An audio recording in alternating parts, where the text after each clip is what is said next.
अगर ये क्या अगला निशाना केजरीवाल जी पर रहेगा? मतलब ये मान के चलें, जैसे यहाँ भी छत्तीसगढ़ में रेड पड़ रही कि हैं। जहाँ कहीं भी कोई रेड पड़ती है तो उसके कोई तथ्य होते हैं। ईडी और सीबीआई कोई भारतीय जनता पार्टी की यूनिट नहीं है। अब जिस मुख्यमंत्री के नेता भ्रष्ट होंगे तो हमेशा जो चोर होता है उसके सरदार भी चोर ही होता है। खुद ही इस्तीफा दे देना चाहिए कि झूठ, फरेब और धोखाधड़ी यही तीन उनके लक्ष्य हैं। या खालिस्तान जिंदाबाद के नारे लगते हैं। तो सिखों को किसी सर्टिफिकेट की ज़रूरत नहीं कि वो हिंदुस्तानी है क्या नहीं। ये कि पंजाब बटालियन इस समय हमारे सरहदों की रक्षा कर रही है।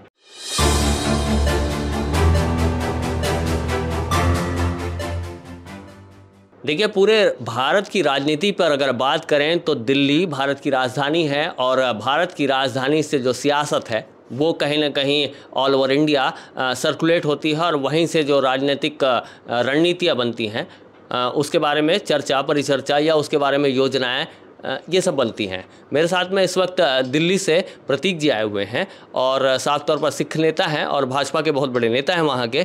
साफ तौर पर आज दिल्ली की परिस्थितियों को भाजपा के दृष्टिकोण से समझने की कोशिश करेंगे। प्रतीक जी बताएंगे आज भाजपा की जो दिल्ली में स्थिति है, आपके मुताबिक क्या कहता है दिल्ली? सबसे पहले मैं आपके न्यूज़ चैनल को देख रहे केपी न्यूज़ के सभी मतदाताओं को और आपको हिंदू नववर्ष की शुभकामनाएं भेंट करता हूं। आज छत्तीसगढ़ में जहां इतना बड़ा नववर्ष का कार्यक्रम मनाया जा रहा है, पूरा भिलाई जो है वो भगवामयी है, लेकिन मैं इससे उठ कर ये बात कहूँगा कि आज देश के अंदर हर कदम से जो है भारतीय जनता पार्टी अपने अग्रसर होकर सभी कार्यों को कर रही है।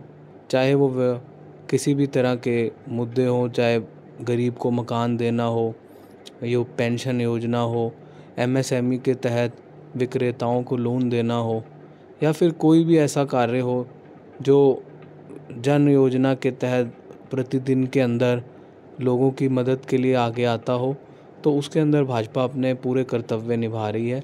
वहीं दूसरी ओर अगर आप दिल्ली की बात करें, दिल्ली में भाजपा विपक्ष की बहुत अच्छी भूमिका अदा कर रही है। मनीष सिसोदिया और सत्येंद्र जैन जैसे मंत्रियों को हमने हवालात के पीछे पहुंचाया क्योंकि वो दोनों भ्रष्ट थे। अगर ये क्या अगला निशाना केजरीवाल जी पर रहेगा? मतलब ये मान के चलें, जैसे यहाँ भी छत्तीसगढ़ में रेड पड़ रही हैं, ईडी की रेड पड़ रही हैं, और यहाँ भी बहुत सारे नेता और अधिकारी टारगेट किए गए हैं। क्या लग रहा है कि जो केजरीवाल जी की ऑपरेंडी है, जो कुछ टीवी विज्ञापनों में या उनकी बातों में सुनने को मिलता है, उनमें सच्चाई क्या दिखती है? देखिए, क्योंकि मैं दिल्ली से हूँ, मुझे छत्तीसगढ़ के बारे में इतना नहीं पता, पर फिर भी मैं ये कहूँगा कि जहाँ कहीं भी कोई रेड पड़ती है तो उसके कोई तथ्य होते हैं। ईडी और सीबीआई कोई भारतीय जनता पार्टी की यूनिट नहीं है। वो अपने आप में एक इंडिपेंडेंट संस्था है। उनको जिनके ऊपर शक लगता है वो वहाँ पर जांच करते हैं। अगर जांच में कुछ पाया जाता है तो अपराधी को उसकी सज़ा मिलती है। आपका जो बोलना चाहिए अवलोकन है, या आप जो निगरानी रखते हैं, या भाजपा की ओर से निगरानी रखी जाती है, उसमें क्या लगता है कि केजरीवाल जी रडार पे आएंगे? देखिए, वो तो मुख्यमंत्री हैं। अब जिस मुख्यमंत्री के नेता भ्रष्ट होंगे तो हमेशा अली बाबा और 40 चोर कहा जाता है, तो जो चोर होता है उसके सरदार भी चोर ही होता है। लेकिन अभी वो कब रडार पर आएंगे या कब नहीं आएंगे, ये फैसला तो एजेंसियों का है। लेकिन मैं ये समझ सकता हूँ कि केजरीवाल जी को अब इस चीज़ों से वाकिफ़ होते हुए कि उनके मंत्रियों ने इतना बड़ा भ्रष्टाचार किया है, खुद ही इस्तीफा दे देना चाहिए। एक सवाल है कि केजरीवाल जी के जो जीतने के पीछे जो कारण है वो क्या है? क्यों वो जीत पाते हैं? कैसे अपनी साख बना पाते हैं? उसके पीछे आप लोगों ने मंथन किया होगा। देखिए, मंथन करने की आवश्यकता ही नहीं, क्योंकि झूठ, फरेब और धोखाधड़ी यही तीन उनके लक्ष्य हैं। जनता को झूठ बोलना, पानी फ्री, बिजली फ्री, लेकिन जब सत्ता में आ जाना तो लाखों रुपए के बिल आने, पानियों के बिल आने। उस समय फिर जनता प्रताड़ित होने के सिवा अपने आप को बैठे हुए अपन पंजाब की एक सूरत देखते हैं बाजी, तो वहाँ भी केजरीवाल जी की सत्ता है, लेकिन वहाँ अभी देख रहे हैं कि खालिस्तान की जिस तरह से मूवमेंट है, या खालिस्तान जिंदाबाद के नारे लगते हैं, या जो जिस तरह से एग्रेसिव मोड पे खालिस्तान आया है। अभी स्ट्राइक हालांकि हुई है, बहुत बड़े पैमाने पे खालिस्तानी समर्थक लोगों को घेरने की कोशिश की जा रही है।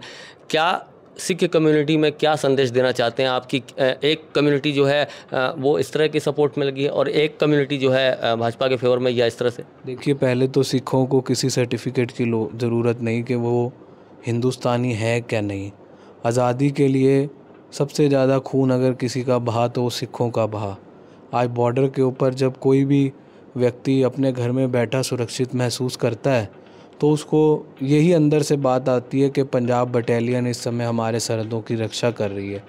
एक बस जाती हो, अगर कोई लड़की उसमें रात के समय बैठी है, वो खुद को महफूज समझेगी अगर उस बस के अंदर 2 सरदार नौजवान या कोई सरदार व्यक्ति जा रहे हो, क्योंकि सिख अपने तो शीश और धड़ कुर्बान कर देगा लेकिन किसी की इज्जत को दाव पे नहीं लगने देगा। एक सवाल, ये जो बरगलाने की कोशिश की जा रही है, वो उस बरगलाने में क्या लगता है, अंदरूनी सियासत है, अंदरूनी कोई लोग हैं शामिल हैं?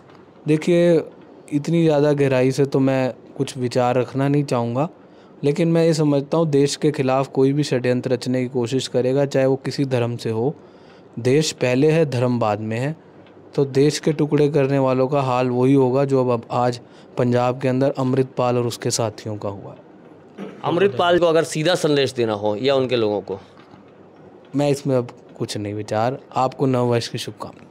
ये हमारे साथ में सिख नेता दिल्ली से, और साफ तौर पर इन्होंने जो संदेश दिया है, और इनका कहना है कि भाजपा की जो स्ट्रेटजी है वो लगातार देश को जोड़ने वाली तंत्र के तौर पे काम कर रहे हैं। साफ तौर पर इन्होंने केजरीवाल जी पे भी निशाना साधा है, और साफ तौर पर जो खालिस्तान के समर्थक जो आए हैं उनको भी एक तरह का जवाब दिया है। केपी न्यूज़ के लिए छत्तीसगढ़ के भिलाई से मैं हूं शशिकांत तिवारी। न्यू वीडियोस के अपडेट पाने के लिए सब्सक्राइब करें केपी न्यूज़ को और बेल आइकन को दबाएं।